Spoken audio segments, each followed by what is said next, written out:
Good afternoon, everybody, and welcome to today's webinar hosted by the University of Bath School of Management's Centre for Governance, Regulation and Industrial Strategy. Thank you for joining us online. I'm Phil Tomlinson and I'm Professor of Industrial Strategy here at the University. And today I am delighted to be joined by Neil Lee, who is a Professor of Economic Geography at the London School of Economics.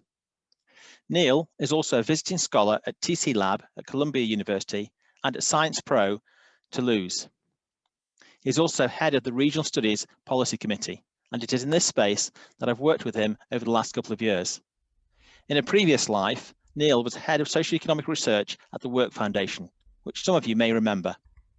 He has also worked with public and private sector organisations, including Nesta, the World Bank, the OECD, the European Commission, and the UK government. Neil has published widely and extensively in economic geography, and his research largely explores economic development and innovation, inclusive growth, and the so-called geographies of discontent. His paper on inclusive growth won the 2020 Regional Studies Best Paper Award. Today, Neil joins us to discuss the geographies of discontent with an intriguing paper entitled Golfing with Trump. Before I hand over to Neil, a couple of housekeeping rules. If you would like to ask a question, please type it into the Q&A box at the bottom of your screen during and after Neil's 45-minute presentation. And secondly, as you see these questions appear, please do vote for the questions you would like to be asked.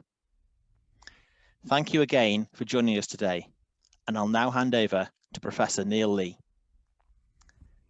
Thank you very much for that, Phil. It's a great pleasure to be invited to speak at Bath. As Phil said, it's been a pleasure working with him for some time on the Regional Studies Association Policy Committee. But also, Phil's just become editor of quite an important journal, one of the editors of quite an important journal. So I sort of really couldn't say no to the invitation to give this seminar, even though the barbers aren't open yet. So apologies if it's not quite, it's a little scruffier than I would normally look. But what I'm talking about today is, I think, something which is really sort of important and topical. And this is joint work with Professor Andres Rodriguez-Poze and Cornelius Lipp at the LSE. And this is a piece which is sort of, I think quite topical, and which I think sort of stands up and sort of, for us has certainly sort of changed our own views on modern sort of political events, working on this. And basically what we're taking as our sort of starting point, we're going to work a lot with sort of sporting metaphors in this paper, but the first sort of sporting metaphor we sort of come to is one of the classic books in the social sciences, Robert Putnam's Bowling Alone. And I actually, I don't want to give away sort of, how long Andres has been teaching at the LSE, but I had to read this book for Andres's course when I was a student on his program in 2004, 2005. Now, one of the key things about this book is, it's a wonderful piece of work which focuses on the idea that actually there had been a decline in American community, and this was symbolized in sort of very memorable, sort of iconic terms about the decline of US bowling leagues and the fact that people in the United States used to go bowling as part of a community. They used to go bowling as part of a group. And increasingly, at least according to Putnam's analysis, in the United States, people were bowling alone. And they were bowling alone, by themselves, because they were no longer forming part of the sort of social, civic bonds which mattered. Now, there's some sort of intriguing parts to this book. Now, for us, there are two things which he says in this book which we think are particularly poignant and which we think are particularly relevant today. And the first, he talks about sort of declining civic engagement. And this declining civic engagement, while he talks about it often in sort of general terms, it's geographically very uneven. So while in some places in the sort of, he can show that there is a sort of decline in civic engagement and what we call social capital, this is very uneven. So and we talk a lot about in the social sciences, we talk a lot about the sort of American small town, where actually social capital has remained high in some of the sort of towns in sort of less economically favoured parts of the United States. But the second trend which Putnam talks about, which I think is also extremely important, is this trend around interpersonal inequality and the problems related to increased interpersonal inequality in the United States. And really, what this paper is about, the paper I'm presenting today, is about these sort of two trends and how they influence voting behaviour in the United States. And this is because these trends, they matter hugely. So this is Robert Putnam in 2000. He talks about the performance of democratic institutions depends in measurable ways upon social capital. Because social capital is seen as being something which underpins partly our relationship with the state, our trust in government, our voting behaviour, all of these things which are traditionally and normally seen as good things. It's good to engage with, to be part of a local community. It's good to trust people who are sort of, in the same sort of neighbourhood as you. All of these things which are good, they were, first of all, Putnam was arguing they were sort of declining. But second of all, Putnam was arguing that they were really important for the functioning of democracy. Now, the second feature which Putnam was talking about was growing inequality, the rise in interpersonal inequality. And this obviously isn't from Putnam's work, as he was writing in 2000, but I've just sort of updated it with a graph from the Pew Research Center, which looks at the share of US aggregate household income by income quintile between 1968 and 2018. And Putnam argues that in the sort of around the late 1960s, early 1970s, America reversed course. So something changed in the economy, where it started becoming less economically connected, also less well socially connected. So something happened in US society around this time, in the sort of around 1968. And so we've seen growing inequality, declining sort of, social capital and sort of civic engagement. And what we're going to be doing in this paper is taking up these themes really and trying to sort of draw out what's been happening there. Because if you can see, this is the growth in the top 5% as a share of household income. It's the top 20% is the sort of green, and the sort of shaded green is the top 5%. And what we've seen over this, last, 50-year period is this growing inequality in the United States, and something which has sort of been paralleled in some European countries. Of course, the pictures are much more diverse in Europe, but seen as something which is highly significant and highly important. Now, at the same time, so all these two phenomena were, have been around for some time. So we've known since the US inequality had been rising, and we'd known that social capital, the sort of norms, the sort of functioning networks of relationships which allow society to function, we know that these had in some ways been declining. And of course, to some extent that we had been waiting for a sort of flashpoint, something to happen which would lead these two troubling phenomenon to sort of hit, become real, to become hugely important. And actually, it's the election of Donald Trump, which we would argue as being the sort of problematic, the difficult, the controversial, and of course the sort of, for many of us intensely worrying election of Donald Trump in 2016. So this is from Pippa Norris and Ron Engelhardt, talking about populist rhetoric to legitimize his style of government, while promoting authoritarian values that flatten the liberal norms underpinning American democracy. And there are a couple of features about Donald Trump which are particularly interesting here, right? One of them is his sort of in-group dynamics. He talks about, he's very much a sort of populist in the sense that he would portray the sort of, elites of Washington, the draining of the swamp, and counterpose that to the sort of the good behavior of the sort of common American, So very much a sort of us versus them, and very much a sort of protection of the in-group dynamics through, the imposition of the wall, the famous wall which was never built, or the sort of, discussion, some pretty unpleasant rhetoric and action in the sort of immigration area. So one of the things about Donald Trump is we argue that actually he sort of sheds new light on these features of both inequality and the sort of feature of the declining social capital in the United States, but not necessarily in a way which we would have predicted sort of, 40 years ago. So this is what we're arguing in this paper. We're basically arguing that actually what we've seen in the United States is long-term decline in places with strong social capital, which has led to Trump. So, it's not so much the social capital has a more nuanced role in our paper, I think, than we might have expected. Social capital is often seen as purely a good thing.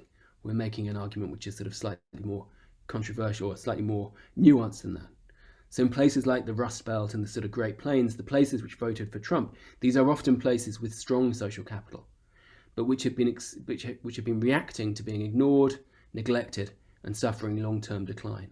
So declining communities of close-knit people who have found that they were ignored, neglected, and experienced long-term decline. These places became the sort of fertile ground for a populist such as Donald Trump.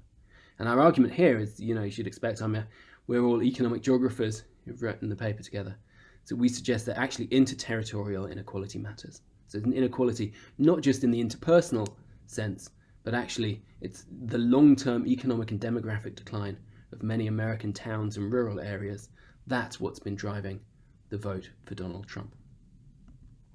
So we're going to draw on a number of sort of studies, and there was a host in around sort of 2015, 2016, just after sort of Trump's election. There were a host of very often wonderfully written books about declining rural America.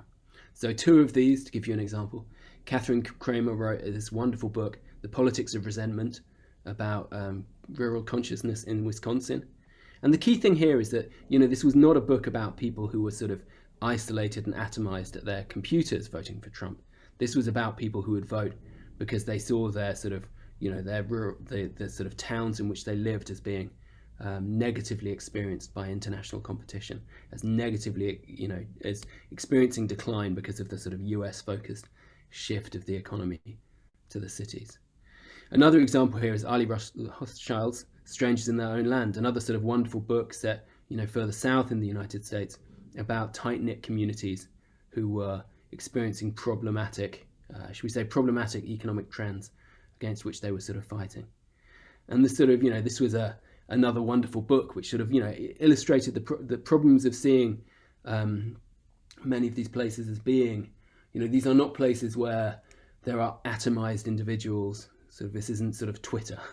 This is people who are close-knit and experiencing some decline. And to some extent, the story which we're telling is about the sort of radicalization or the sort of, the problems faced by these groups, spilling out at the ballot box as soon as there was a sort of a candidate who they could vote for. And that candidate, of course, was Donald Trump. And it feels, in some ways, this feels like a long time ago, given everything which has changed over the course of the last year. But this is Donald Trump, going back to sort of, image of him in 2016. And the key things here are about the way that he was talking about the American heartland and about the sort of the people in the American heartland. Some of his sort of rhetorical tics were straight out of the sort of populist playbook. It was us versus them. It was the common person versus the elites. All of this sort of rhetoric, the sort of, downplaying the corruption of playing up the corruption of the sort of, Washington swamp and the Clintons, and displaying his sort of, giving a sort of incredibly positive view of the, what could happen in some of the towns and regions of the United States which had been in relative decline in the period beforehand. So Donald Trump, this enormously sort of polarizing figure, but who managed to energize a sort of portion of the US electorate which actually hadn't been energized by the previous Republican candidates. And these are really the people we're sort of, focused on in this paper. And, so this is a quantitative piece of work. We're using statistics. I'm going to keep it relatively light because I didn't sort of, check on what the sort of audience was likely to be interested in. But this is the Trump margin in 2016. So his first vote, which I think is the sort of, the sort of really sort of important one. And this is in US counties. So you can see that the Trump margin here is the sort of, essentially the swing to Trump, which we're interested in. These are the areas which voted Trump, which were sort of not necessarily voting for Trump beforehand. So you can see that some of these areas are places which are, you can see there's a sort of definite geography to it in the sort of, around the sort of Great Lakes, sort of and south, this sort of large part of sort of formerly industrial America, essentially. Now, if we look at 2020. Sorry, this projection is less good. This is me trying to sort of update it. The graphics are not quite so beautiful, but you can see that actually this is Trump margin in 2020. But the key thing here is there's actually a very strong correlation between the Trump margin in 2016 and the Trump margin in 2020. They look relatively similar. There's some changes there, but it's not a massive difference. So what we argue in this paper is essentially that Trump takes advantage of the dark side of social capital. So when I was studying social capital with Andres Rodriguez Bose, when I was doing my master's degree, social capital was generally portrayed as a good thing. So we would talk about Italy, we would talk about the Italian north-south divide, and would say, in some parts of Italy they are more innovative, the economies are better because people trust each other. And of course there was always a sort of slightly more nuanced view here, in that when we talk about Italy, of course, people would always make a sort of reference to the fact that one of the institutions which has relatively high levels of social capital is, of course, the mafia, a sort of network of people who sort of trust each other in some sense. But what we're saying, arguing in this paper, is that actually, we can see a dark side of social capital in the election of people like Donald Trump. Robert Putnam in Bowling Alone gives the sort of good side of social capital. He talks about social capital strengthens our better, more expansive selves. He talks about people who know each other, who are better engaged in society, sort of somehow having better linkages, which allow them to sort of source ideas from elsewhere and sort of develop knowledge on the basis of people from who are local to them, but from sort of other communities. He sells a sort of very positive view of social capital. Now we know that social capital reinforces legitimacy of government. We see there are studies which show that if you have higher levels of social capital, people tend to trust government more. This is often seen as an example of the sort of Nordic model of economic success. The Nordic countries, of course, having both high levels of trust and high levels of government legitimacy. Social capital is important for people's tax compliance. You're more likely to pay your taxes if you have higher social capital, because you understand the type of benefits and you understand the people who will benefit from your taxation. And social capital is seen as being sort of negatively related to crime. And you can sort of probably see why this is the case, which is that citizens with high social capital are less likely to sort of cheat the system because they know they are necessarily connected to people who are like them in some sense. So in Bowling Alone, the argument which Robert Putnam was making was really a sort of, often a sort of positive one about social capital. The decline of social capital was seen as being a bad thing, because not just because it had individual effects, but also because it had effects which were political. And he further argued that actually the decline of US social capital had a negative impact on democracy, because it meant that people would no longer take part in the civic duties that allow democracy to work. So we have this sort of very sort of positive view of social capital. And I think for most of us, we would say that, if I told you that you wanted to live in a community with high social capital, you'd probably be delighted at it, because it's a nice thing. It's seen as a good thing, not just in terms of its impact on the economy and people's sort of well-being, but also because it allows the effective functioning of the state. Now, of course, this is not always the case. And there are also these sort of, a series of sort of wonderful studies looking at the dark side of social capital. And in particular, these would often draw on the examples of some of the parts of, some parts of sort of Southern Europe, for example, where you have very tight-knit communities, but that can entrench the forces of tradition. So if you have so high levels of social capital, which can be sort of exclusive to particular in-groups, that can be a negative thing because it keeps people behaving in a sort of negative way. It can lead to a sort of lock-in of sort of negative development paths, and it can also restrict social change. So social capital on one hand can be a good thing because it allows people to relate to each other, but it can be a bad thing because it locks behaviours in and means that people are unable or unwilling to change because they don't want to be sort of contradicting people with whom they have strong network ties, people with whom they are sort of strongly connected. So social capital, while we tend to think of it as being a good thing, often, there is a dark side to social capital in terms of, in-group dynamics, making sure that people stay with, or encouraging people to stay with people who are similar to them, entrenching the sort of forces of tradition, and slowing down social change. So if we look at some of the many sort of, positive social changes of my lifetime, there are studies which suggest that many of them, for example, gender rights, may be hindered by high levels of social capital, as much as social capital can have these other benefits. So I've talked a lot about sort of social capital so far, but I also want to talk a little bit about sort of interpersonal inequality, and particularly because there have been relatively few studies which have focused on the relationship between social capital and populism, or at least that we've seen in the sort of geography literature.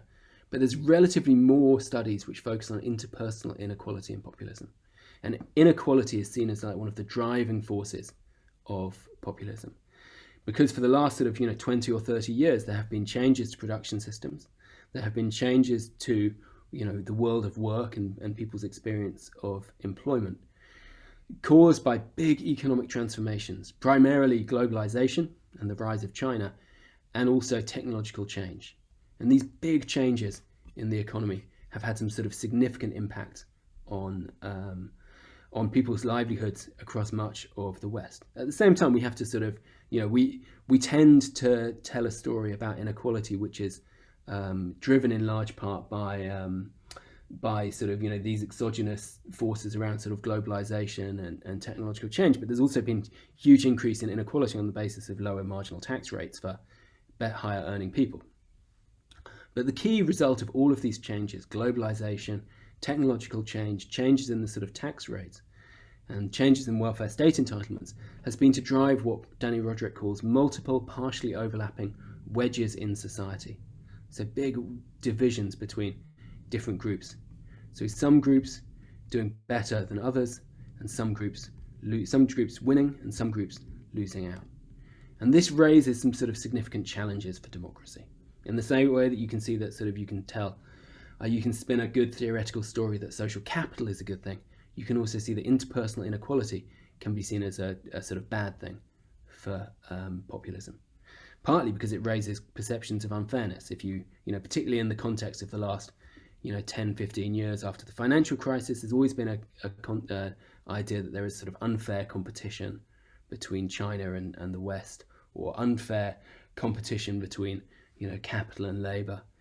And it raises significant questions about unfairness, and it also sort of threatens and challenges some of the sort of in-group dynamics. So one of the big challenges we've seen is, as we've seen the sort of last 30 years or 40 years, the decline of the sort of Fordist employment in the United States and in sort of factories, we've seen, fragmentation of the labor market and people's identities, or people's sort of bases of sort of, collective identity, less often based on their sort of place of work, and increasingly based on other things, such as what their political views are, or where they live. So inequality, what it can do is it can have some sort of significant problems, it leads to significant problems. One of which is that it can have some sort of really significant negative impact on the on sort of, I guess, the functioning of democracy. It can erode democratic institutions and lead to sort of nativism and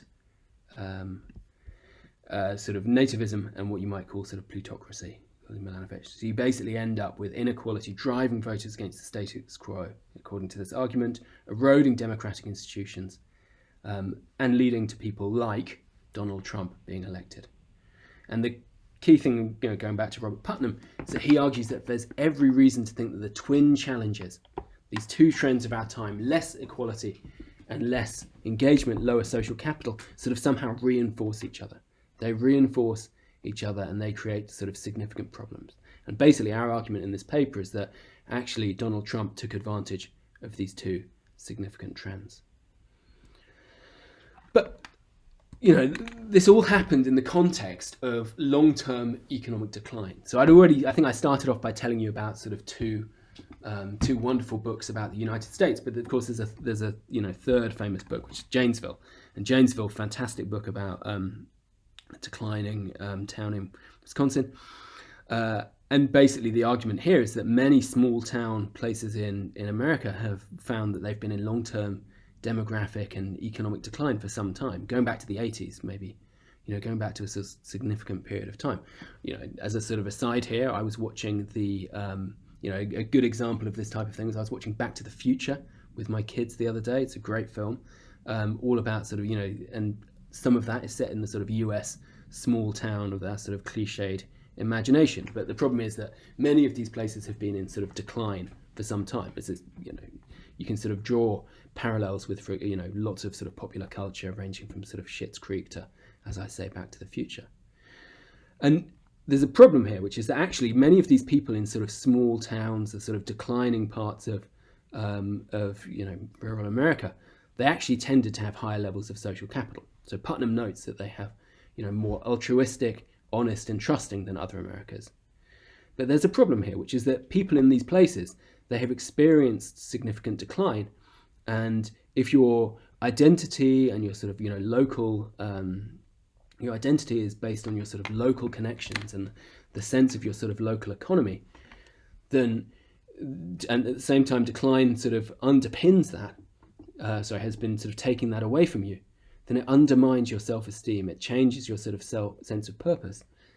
And in a series of papers in the sort of economic geography literature, most of which by Andres, but they're by other people such as sort of Phil McCann as well, what we've seen is a sort of geography of discontent developing. So places which were at one stage had high levels of sort of social capital, or which have high levels of social capital, but have been experiencing long-term economic decline, these are places which experience a geography of discontent. And these are many of the places which have been essentially rebelling at the ballot box or changing their allegiances at the ballot box and voting for people who are sort of, nativist populists such as Donald Trump. So what we test in this paper, right, is we test first of all that there is a relationship between economic and demographic decline and populism in the US. And we look also at the sort of relationship with sort of social capital. So that's our first sort of premise. Our second premise is that this has actually been going on for a long time and it has its roots going back to the sort of 1970s.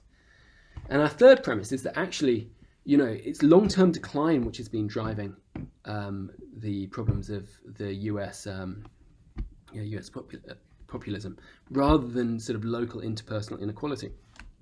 So quite a lot of people, myself included, had initially presumed that there was the people were voting for Donald Trump on the basis of their, the sort of perceived local inequality. But actually, what we're sort of testing in this is that populism is more closely connected to long-term decline than to sort of local interpersonal inequality. Now, look, I'm going to do a little bit of sort of data on that. I'm going to show you a fair bit of data now.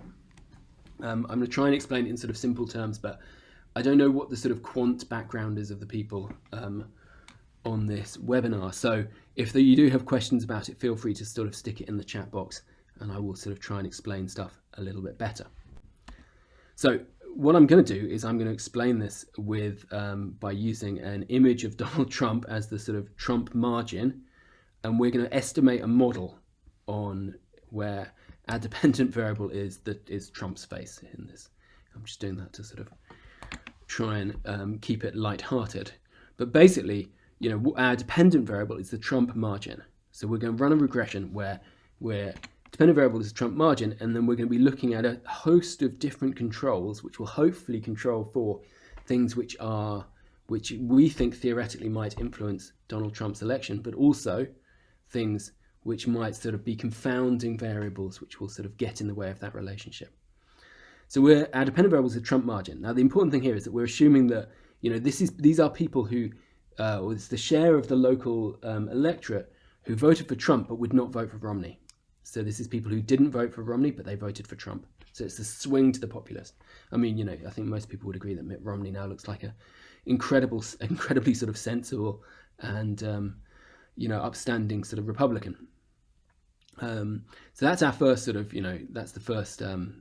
that's our dependent variable. Then we're going to control for a variety of factors, and we're going to run this model both for 2016 and for 2020, although frankly the results change very little when you look at 2020. And we're going to, first of all, we have the income per capita, so wage income. We have inequality, so the measure of income inequality within a county in 2016. We have a measure of social capital, and I'll tell you in a moment what that measure of social capital is composed of.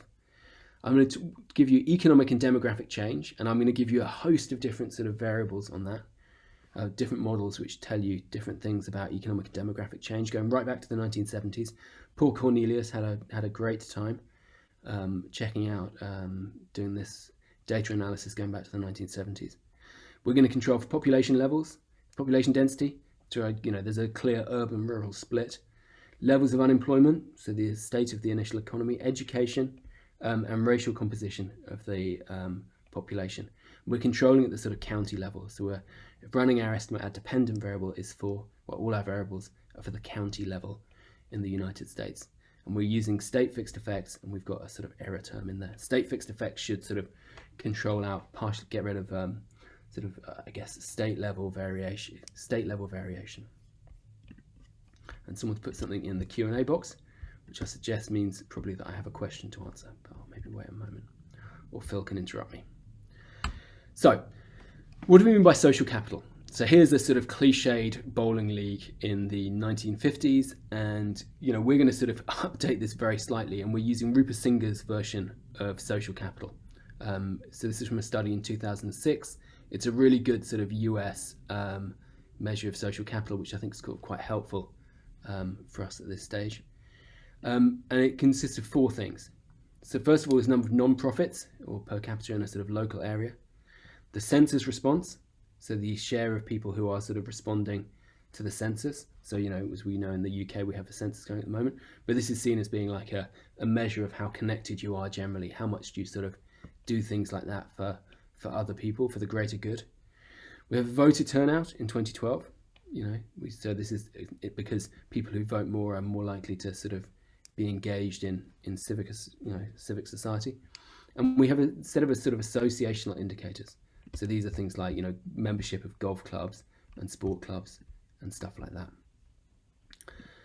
And let's just see what this looks like. So this is the social capital index from 2014, US counties.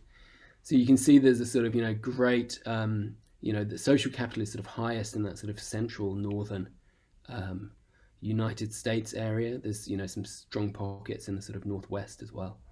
And right down the sort of central spine of the United States. And, like I say, these are not the areas which have been sort of driving the US economy over the last 20 or 30 years or so. What about inequality? So this is the measure of inequality, so income inequality. And you can see that actually this also has its own pronounced geography, but this is different to the geography of social capital. You see in the sort of, south, well, the sort of, the Rust Belt, no, sorry, not the Rust Belt, the sort of Sun Belt, actually, it's sort of, often relatively higher. These sort of, areas of southern United States, which have a sort of strong history of deeply unpleasant racial segregation. And then some of the other places, sort of Miami, and then of course you've got some places in California, which are sort of highly unequal as well. So you sort of more scattered picture of inequality, but one which is sort of, definitely got its own sort of distinct geography. And what about decline? And I think this is probably the most interesting. So this is change in in total employment. So, to be clear, this is between 1980 and 2016. So in this time, of course, sort of employment in the United States increased significantly, but that increase was really sort of geographically uneven. So we look in the sort of northeast, the area of the sort of, New York State, that sort of mega region there, the sort of urban mega region, significant growth over the past 35, 40 years or so. Florida, extremely strong. There's a sort of sun belt about, if you look at this, I don't know if you can see my cursor, but if you sort of draw a line across from sort of, San Francisco really across sort of towards Atlanta, you can see the sort of growth stronger in employment below that line.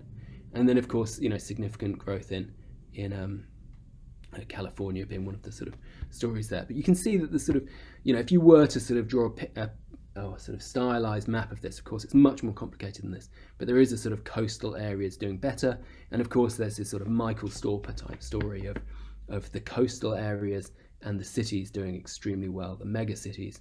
And actually, I think we often take this story of employment growth in the United States and sort of apply it directly to the United Kingdom. It doesn't quite work, but you do see this story of sort of urban areas and the Sun Belt growing in the United States. We have a sort of slightly distinct pattern in the UK, but they definitely have this story of sort of winner takes all cities. Some places like sort of the Bay Area, San Francisco, doing extremely well, other areas not doing nearly so well. And often those areas were the places which had sort of lower social capital, or higher social capital, sorry.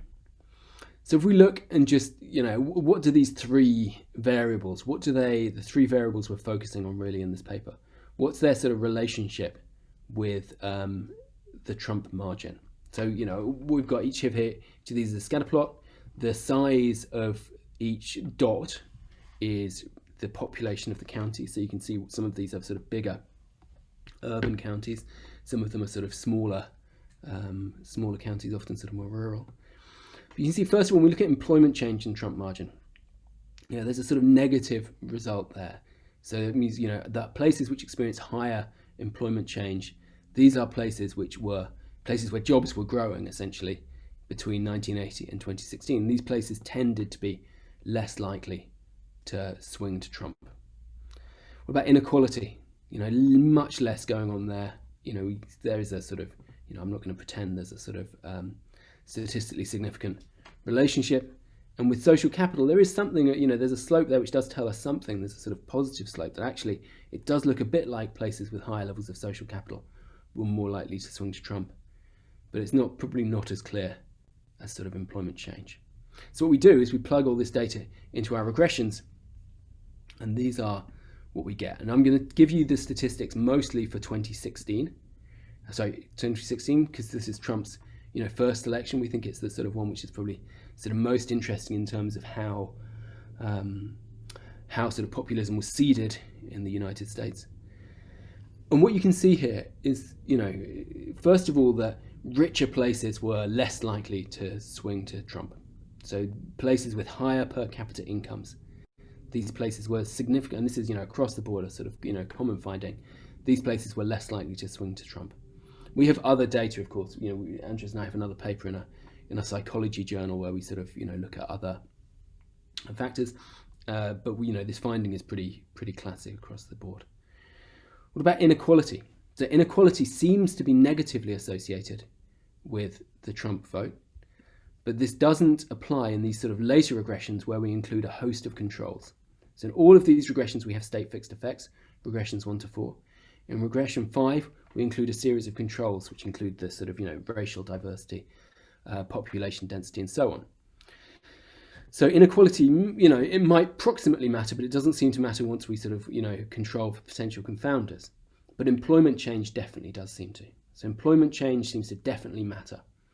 And by this we mean that when you have growth in employment over the 35-year or 36-year period before Trump was elected, we had higher growth in employment, less likely to vote for Trump, even once we control for things like the urbanization of that area. So this isn't a case of sort of cities growing faster and being less likely to swing for Trump. This is like there's a sort of independent effect from the two things.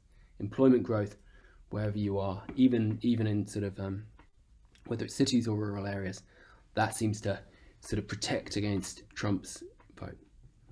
So what about social capital? So this is where, for me, certainly things get sort of most interesting. So if we look at social capital in 2014, we show that there's a positive relationship. Higher social capital seems to be positively associated with swing to Trump.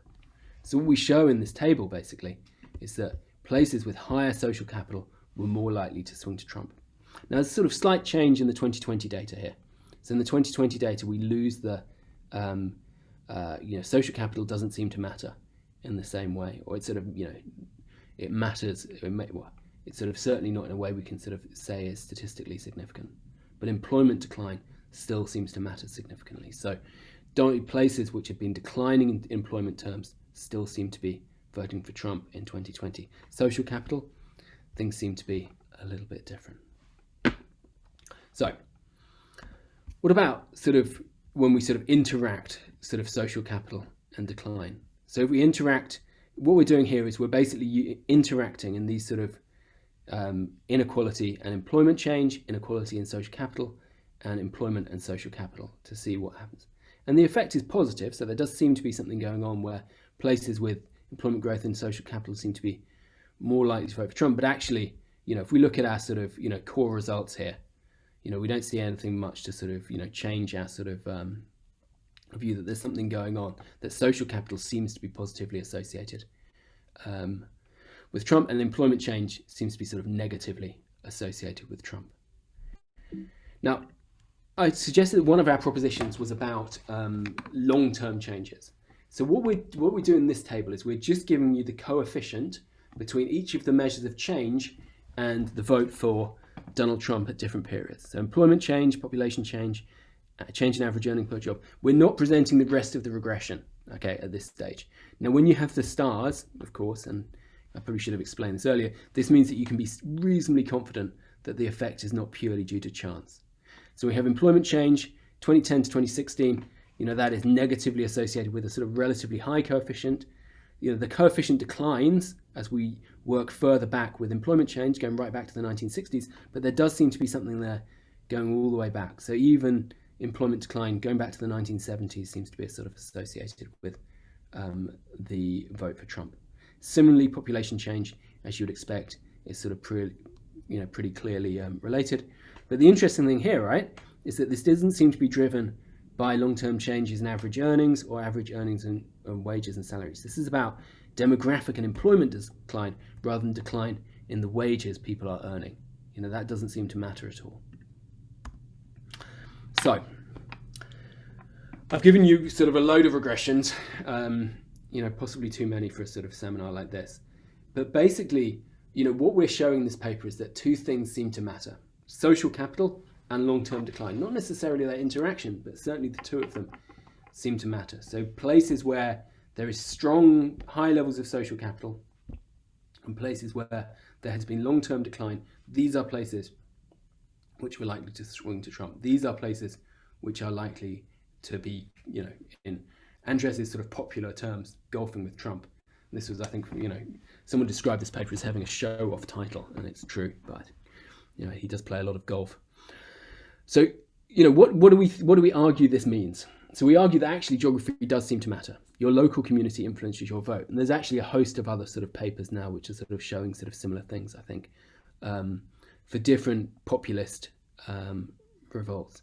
And it's not necessarily about your wages, but it's about the demographic and employment declines, particularly in towns where people feel they belong, places where people are strongly engaged.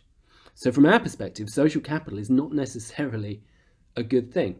This is the sort of dark side of social capital. That if you have in-group dynamics where you have groups of people who feel strongly about their sort of, place, then there is a loss for one is a loss for all, and essentially the decline in their sort of towns is problematic from that perspective.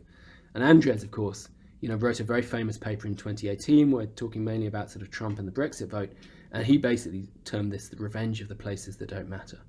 And this is really what we're sort of showing. It's places where, often the sort of elites have been sort of scornful of them, if I can use that sort of populist rhetoric. These places are often they have experienced decline, and because of that, they are sort of vulnerable to people like Donald Trump. So, just want to sort of finish up because we've just had, we had the election, not that long ago. We had, I think, was it the 6th of January, 7th of January, we had the storming of the Capitol. And I think what this shows us is, first of all, Trump is to some extent a symptom of this sort of demographic decline, as well as he's a cause of it. So by this I mean that, there is no way that Trump would have come about without this sort of form of geographical decline in some parts of the United States, and sort of high levels of social capital. So he's also been a sort of, a cause of the sort of populist uprising and cause of some of the sort of problems we've seen, such as the storming of the Capitol.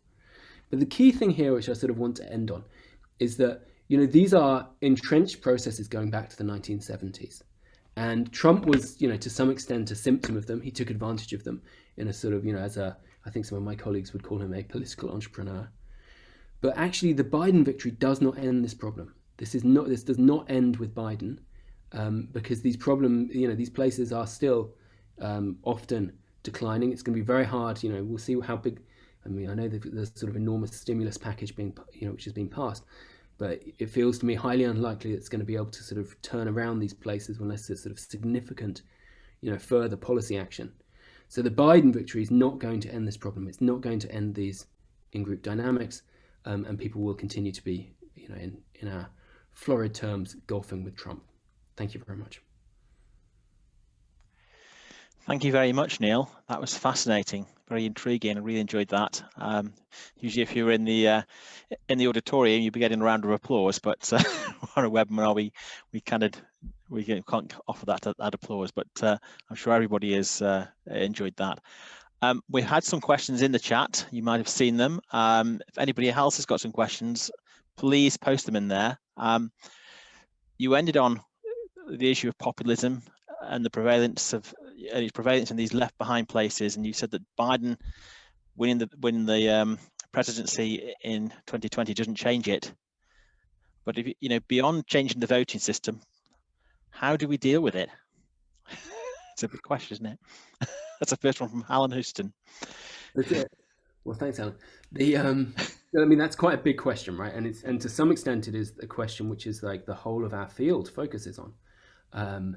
In trying to construct development strategies for areas of sort of, relative decline. And some of the solutions, so, there have been some solutions around, well, I'd sort of lean on people like Phil Tomlinson, who's done some sort of wonderful work on sort of industrial strategy, which can have some sort of, significant insights for this. But I think we would generally argue that there needs to be some sort of, my principles for this sort of thing are, first of all, you need some sort of long-term interventions. These are long-term problems that are only going to be sort of turned around in the sort of, long term. So long-term interventions. The second thing there is that I think there has often been in the United States, there has been too much of a set of low road strategies. So by low road strategies, I mean things like, competing on the basis of cut price competition for local areas rather than sort of embedding, improving skills and innovation in a sort of, local area. Now, there's one of my favorite TV shows is the TV show Silicon Valley, and I would strongly urge you all to have a look at. There's a wonderful parody of the sort of US economic development model in that, where there's a Silicon Valley entrepreneur who goes to some town and they basically say, right, what we're going to do is we're going to give you all of our money to build your factory in our town. And, there's still an element of that in much sort of US development policy. And I think there's some sort of wonderful ideas coming out of the US about sort of, providing, grants to specific areas to build back better. And actually, I would say for me, the sort of the think tank, which is doing some really interesting work here, is just with an eye on Zina's question in a moment, is the Economic Innovation Group, who are doing some really wonderful stuff, looking at the decline of competition in the United States and the changing market structure, which is making it harder for people in places in the Rust Belt to sort of decline, because you have these large corporates which are able somehow to achieve significant power over, and that power is not just in the market, but it is also territorial in that, they essentially build their moats and are able to outcompete local firms in many parts of the United States. So, I mean, essentially, I've given you a very long-winded answer. And that's because there is no one single intervention. There needs to be like a host of interventions to turn this sort of stuff around. And, the key thing here as well is that there is a, social capital, the US has its own sort of extreme model, but actually much of what we're talking about in this paper, I think would be similar to sort of anti-system politics in Europe as well. And there's quite a lot of similarities, some disturbing similarities. Okay. Well, and related to that, when you talked about corporatism as well, and there's a second question here, it's very random from Zina. Could you comment on corporate America's role in supporting and confronting populism in the US? Do you know anything about that? Yeah. So, referring back to this point around, one of the things we've seen in the United States is a sort of decline in some sense of corporate dynamism in that there are fewer sort of firms being set up. And this is sort of clear in the work of people like, is it Thomas Philippon, the sort of French economist, but also the Economic Innovation Group, who do some really wonderful work looking at this. We have a stake in this, right? Because it's two of the sort of analysts at the Economic Innovation Group both studied on the course which I run at LSE. So they're sort of, we think they're doing some really good stuff, and they have some really, and they basically show that this sort of declining, if you have a big company which basically is able to sort of enter and leave local economies at will, that is going to be less beneficial often for that sort of local economy than if you have sort of a bit more corporate dynamism and people in that sort of area are able somehow to sort of stimulate their own sort of domestic or sort of local firms. And the problem in the United States is that it's hard to sort of outcompete with these sort of corporate giants. The other thing, which I think maybe you were sort of more hinting at in your question, is that one of the things we've seen is corporate America not necessarily there is this sort of fairly difficult from a European perspective, and the sort of lobbying industry in the United States is pretty well developed, and I think pretty regressive in many ways. So I think there's been you can definitely string an argument that has been one of the bad things which has been driving the rise of populism in the United States. Although as I say, we've also got similar problems with sort of populism in Europe. Okay, thank you. Another question here from Daniel Davis, asking about social capital. So I don't know if you can see it in the Q&A. Is small town communitarianism really social capital in Bordosian terms, by comparison with access to wider social capital and intellectual and economic communities facilitated by, for instance, HE? So this is a great question, right? And I guess at heart, I would answer that there is a distinction here between sort of bonding and bridging social capital, right? And a lot of what we're looking at is sort of stuff which brings people together, sort of develops group dynamics, which I guess would be sort of bonding. I'm assuming Daniel Davis is a sociologist, or maybe he's a colleague of mine, marketer, so marketing possibly some background in sociology or psychology as well.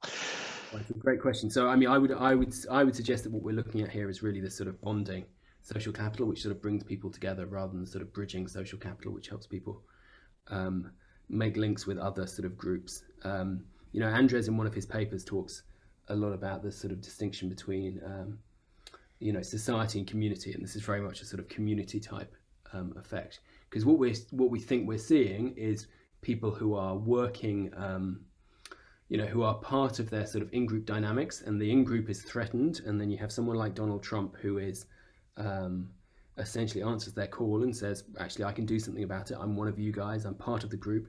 If you vote for me, I will protect you guys. I think that's what we're sort of seeing.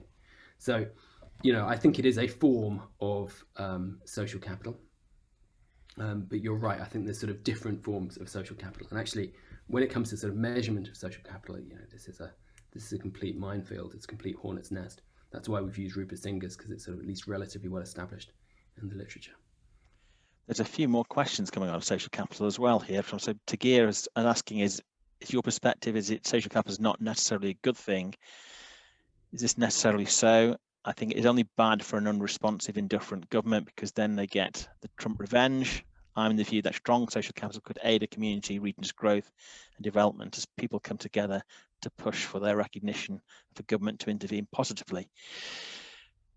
Yeah, so comment more than a question, but no, it's a great comment. It's a great comment, though. It's a great comment because, on the one hand, as I've never published one of these studies, but you get a lot of studies in my field which go, social capital is great for the economy.